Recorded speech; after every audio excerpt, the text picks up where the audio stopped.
Hello, everybody, and welcome to another BatRep. Still on the world tour here. Still trying to get these battle reports done. What am I, only a month since then? Hey, no problem. Seems reasonable enough. But, I was at Buckeye Battles this weekend, and Once Bitten was chiding me for not getting these done quick enough. So, I'll try to get on it, sir. I'll do what I can. So at this point, I've left North Carolina finally, and I've driven way across the country to Dallas, Texas, home of J.R. Ewing, as far as I know. I'm not sure much what's there beyond that, but there's like oil, I think. So, why did I go to Dallas? That is to play one Daemonic Orchard, one Randy Glenn. We start right here. You can see this is the Bad Moon dice he had given me for the tournament they were having, and this was my roll to determine, first turn. He said it rolls ones all the time. I said, oh, well, I bet I can make it do differently. And I rolled it and got a 1. So, nope, I can't make it do differently. So let's take a look at what we got here.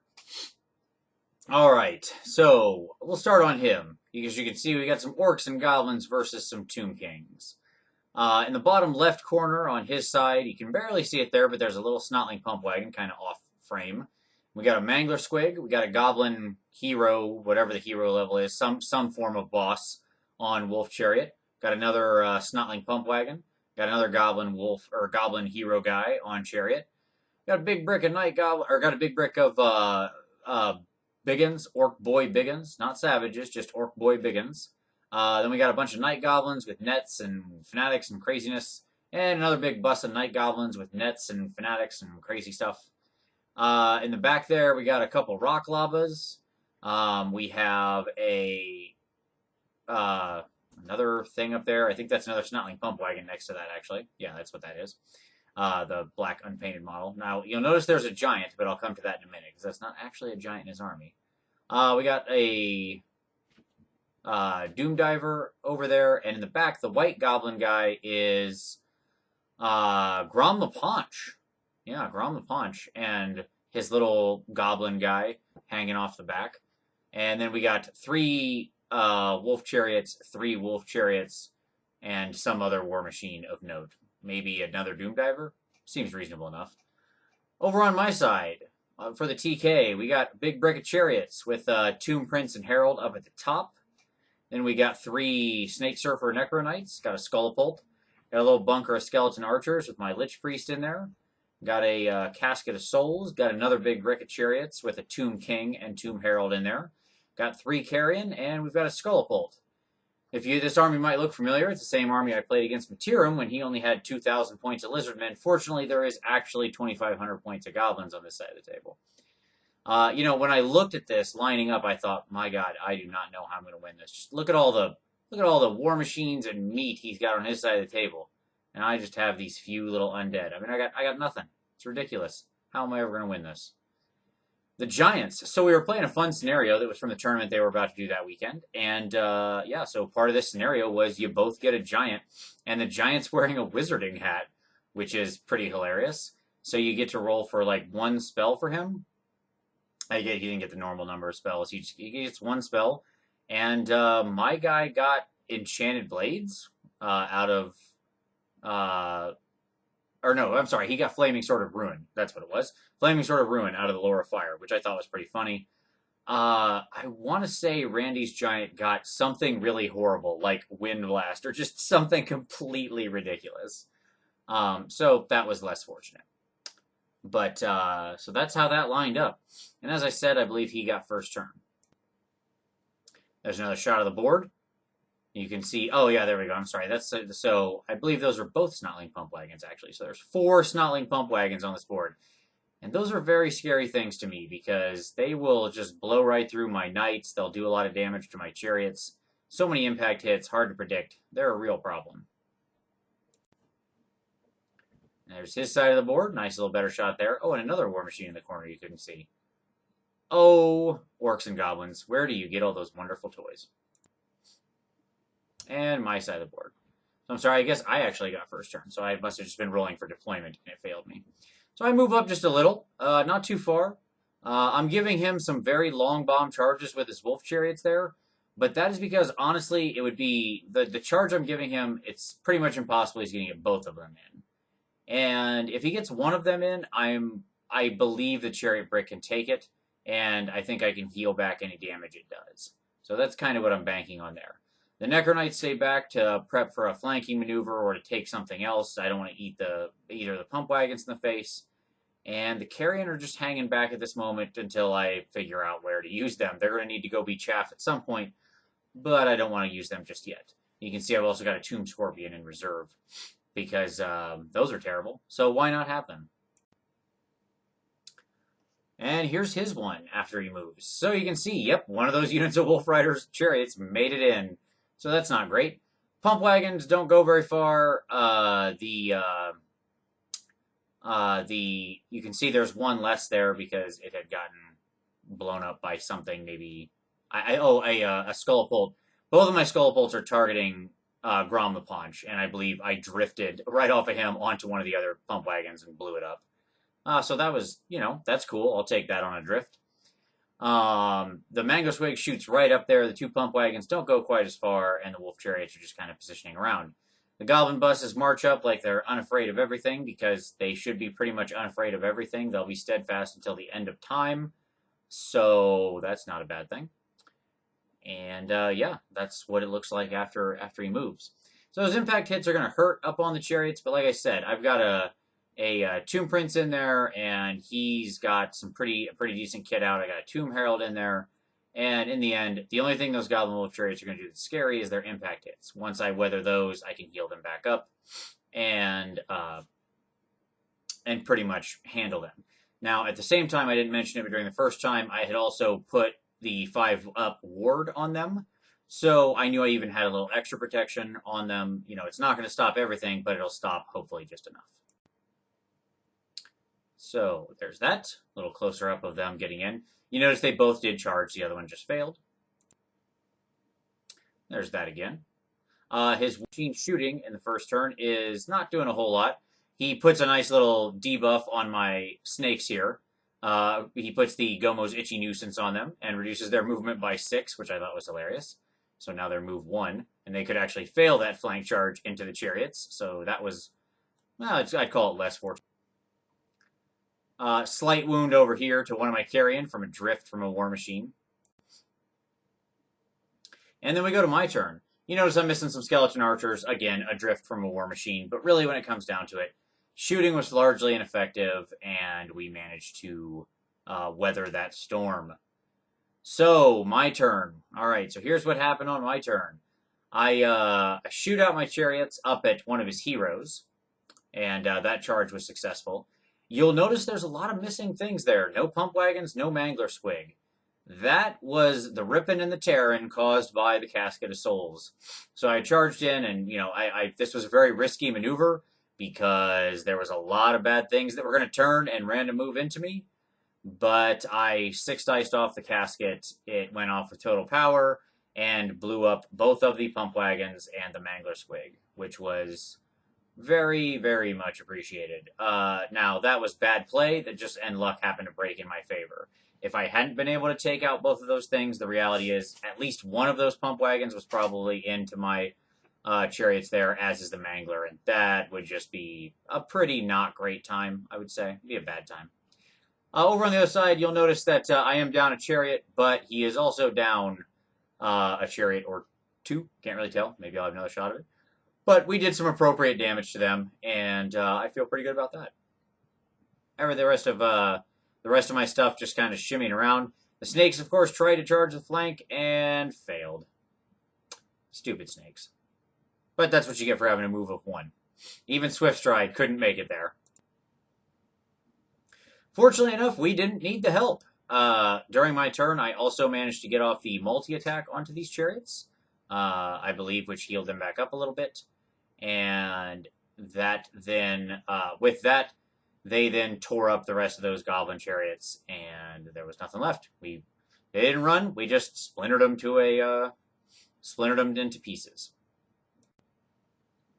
Over here, you can see, much as expected, we blew up the hero. Of course, all those impact hits. Didn't quite get him on impact hits alone. I remember being rather crappy, but we did most of the wounds.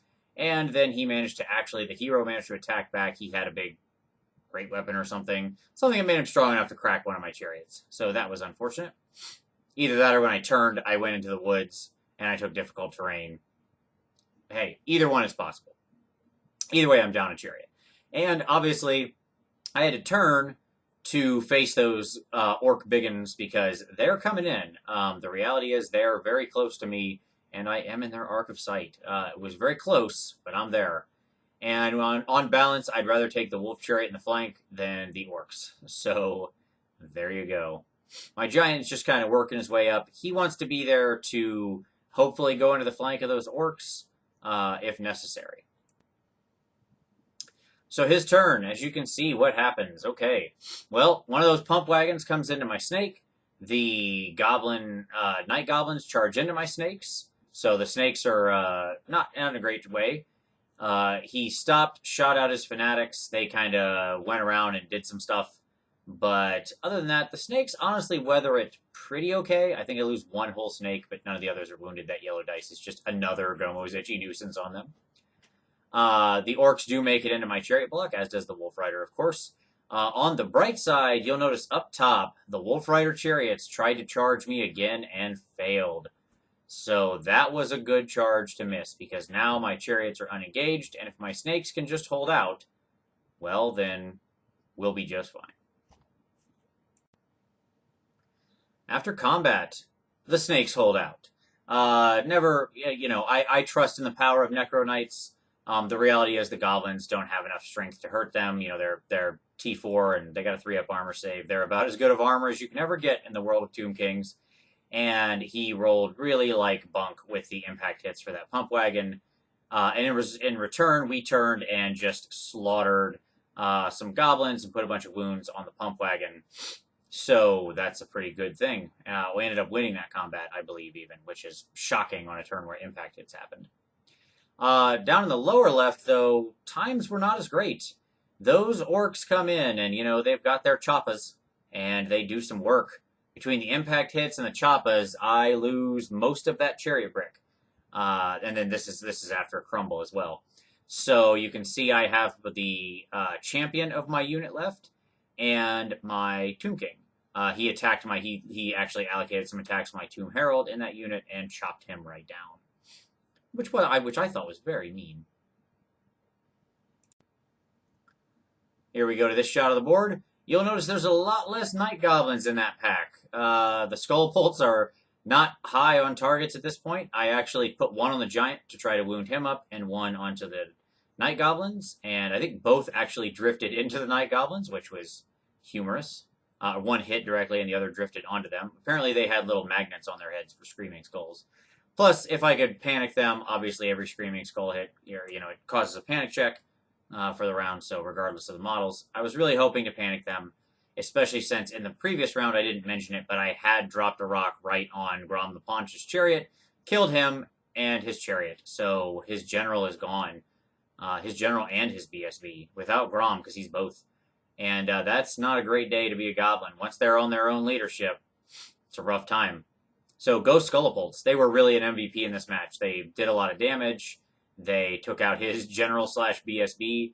And, they caused some panic checks. Nobody ran, but could have happened. So that was nice. Over on my side, you'll see a couple things have happened. This is actually into my turn as because I fired the Skullipults. The chariots have, of course, come around and charged the pump wagon. And, of course, we're going to fight those fights in order. Oh, I see what happened. I couldn't tell it from the other picture. I'm sorry. The pump wagon missed my snakes last turn by an inch. That's how I survived. Now that I'm looking at this picture. So I apologize. It has been a month since I played these games. You'll have to forgive me, my memory for being a little shady. The pump wagon missed my snakes by an inch, which is probably the only reason they're still alive. And that was great news twice. Once, because it's going to let me charge in with the chariots, blow them up, and then overrun into the goblins. So it really was just a terrible situation for Randy. Really bad turn of luck for him. He needed, let's say, 13 inches or something, or the 12, 13 inches. He got one less. So the night goblins alone got in with my snakes, and they couldn't do it. Meanwhile, you'll notice I've returned some snakes. That's because I've moved the Lich Priest to be exactly 24 inches away from both units that are in combats. And we are just bubbling out the multi-attack. So now we've got the double shots on everything. So that's pretty good. Bring back the other snake, and also bring back a chariot, which is, that's a good time. So Magic is doing pretty well there. Close up of that combat, you can see that yes, indeed, we impact hit down the pump wagon, overrun into the goblins, and that's going to be a bad day for them because now we'll get to fight that combat. Basically they get to fight twice this round. So that means we've got a whole lot of impact hits coming on because the chariots were within 24 inches of the Lich Priest as well, and so look at that. They got their models back. So 2 full ranks, 4d6, strength 5 impact hits going in, along with the snakes, which are really just made to stomp infantry like this into the ground, and not just because they can actually stomp, but because they're pretty good at this sort of thing. After combat, that's what it looks like. That's a lot of dead goblins. Sadly, I was 1, 2, 3, 4, maybe 5 goblins shy of breaking his steadfast. So, boo. He doesn't do much back to me. The impact hits really tore him up. There are some higher initiative people in here than his goblins. So we really did a number on him. I think my snakes didn't take any wounds. My chariots might have taken 1. But all in all, it's a pretty good deal. Unfortunately, I have now cleared out the perfect amount of space for that giant to come right into my chariots and the wolf riders to come into my rear.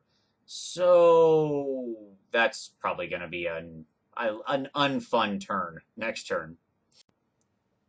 Over here, we do pretty well. The reality is that my Tomb King is solid as a rock.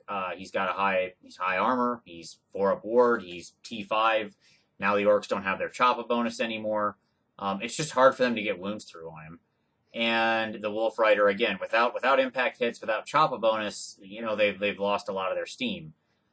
Meanwhile, we're over here. My Tomb King is just chopping through orcs, doing what he can do, just going to town. He had a shaman in this unit, but my Tomb King had chopped him down, actually, I think, at the start of the previous round, which was another reason I was able to get magic through so easily, is because he is now without a caster, I believe. He might still have like a level 1 or something, little Night Goblin in there, but he's low on magic. So we're holding out okay. I don't have high hopes for making the whole time, but I'm hoping the big giant can get on in there and do some work. That's just another picture of that for no reason at all. You can see the Fanatics swing around, some stuff happens as we're now on his turn. So the Fanatics kind of go through. I believe they're actually the cause of my missing snake. The giant comes into the front. The wolf chariot's going to the back. The goblins just sort of move up. But other than that, nothing too bad going on. I think we can still handle it at this point.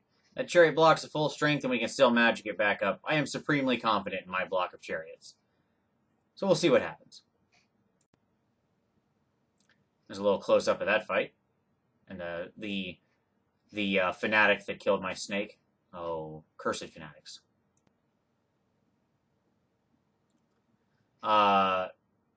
Yeah, so you can see this is, I think, into my turn. So we've got some more goblins. Yes, so this is back on my turn again. Lich Priest moves up to adjust just a little to keep everybody in 24. You can see I'm down to just the Tomb King, but most notably, that Wolf Chariot is no longer in the side. That is because I actually won that combat. I only had 1 wound left, I think, on the chariot, the other chariot. So that was all he could get out of that. Meanwhile, my Tomb King's in there just chopping down orcs. And so his ranks and standard weren't enough to overcome the Tomb King, who had a fantastic turn. Tomb King fails a lot. Was really trying to redeem himself in this fight since his last performance was so garbage. And I appreciate that. And although the orcs are steadfast, the Wolf Chariot was not. And having lost combat by 2 or 3, he then turns and bolts. And he is not going to rally. He is going to go run away. The giant, you can see, just moved up. I just took him all the way up there. I didn't want to risk a failed charge and not being able to get in a couple turns. So I just took him up to the point where if they do break down my Tomb King, I can get him in there and just clean up that unit. I drop a couple more, another Skullfold shot right onto those goblins. And you can see a lot more die. Over in the Tomb King side, we just do what we do. The thing about giants is you just throw all the attacks you can at them. You can see I no longer have a back rank of chariots. But I have 5. He had chewed away my chariots, the whole back rank, and sort of moved up to continue fighting. And then I restored a whole chariot, so I had to add one onto the end and go 5 long because I couldn't actually form into a second rank. But that's okay. Also healed the wound off of my snakes, and you'll see now that there are pretty much no goblins left. We did a lot of damage, we took a lot of damage, but all in all, it's not too bad. It got the goblins down to less than a rank, but 3 wounds on the giant. Pretty good time. Over here, there are some big dice. I have no idea what's going on with those big dice. Something happened. I don't know. Probably magic or something crazy. Oh, I know what I'm showing here. I am showing his... That's what it is. I am showing his leadership test with the goblins or something. And yes, you can see they failed their panic test from the Skullpult. And this is them turning and running. Just heading for the hills from the fear of the Skullpult. That's what it was. He failed his panic test. So Skullpult's MVP in this game. Over here, yeah, we win combat. We bust up the rest of those goblins, kill them to a man. We put another 2 wounds on the giant. I think I put 2 wounds on one of the chariots behind me as well. And I took not much at all in return. I'm pretty sure my Tomb Herald is gone because he stuffed him in his pants. What an ignoble end for a Tomb Herald. You're the servant of a king, and now you're in a giant's pants. Life is rough, or unlife. Anyways, the chariots break because they have 1 full rank, and I do as well, and they run away. The giant has 1 wound left, so I'm not too worried about him. My Tomb Prince will handle him nicely, and the Necro Knights turn to reform, so they can just charge them off in case because it'll be my turn. There we go. Bigger shot of the board. You can see the wolf chariots gone. The goblins continue to run. The goblin hero gone. Yes. They did not rally. They ran away. Bye-bye, wolf chariots. Here we can see how Randy feels about this at this point. His inability to kill my Tomb King. This is how he thinks about this is what he thinks of my Tomb King's durability. That's his... You're getting an insight right into his innermost feelings there. Yes, a little close-up of how he feels. You can see my Tomb King stick still. He's got 2 wounds on him, but he's going to town, just killing orcs and winning combat. You gotta like that. Down to 1 rank of orcs there. Pretty nice. You'll notice the giant has fallen. My Tomb Prince handled him up, brought him down. And the giant goes into the orcs, which is going to be not a great day to be an orc. And that's where we called it right there. He had basically nothing left. His goblins ran off. His wolf riders ran off. His hero ran off. He had 5 orcs left, and I charged him in the flank with a giant. So we called it right there. And this is Randy and myself holding our tree of friendship. Friendship tree. Randy was absolutely a ton of fun to play against. It was a great game. He's a super good guy. And we thought about playing a second game, but then we said, hey, how about some tacos and beers? And I said, now you're talking. So tacos and beers it was, and but it was a great game. Randy has since or at least temporarily, maybe permanently retired from Warhammer. And I would like to think it was this loss that crushed his will so much that, he couldn't bring himself to continue. So I end this battle report proudly saying that I drove Randy out of the hobby. So take that, Daemonic Orchard. That's what you get. No, in all seriousness, thanks a lot, Randy, for having me. It was super fun, and I'll play again anytime in any game of your choosing. Have a good one, everybody. See you next time.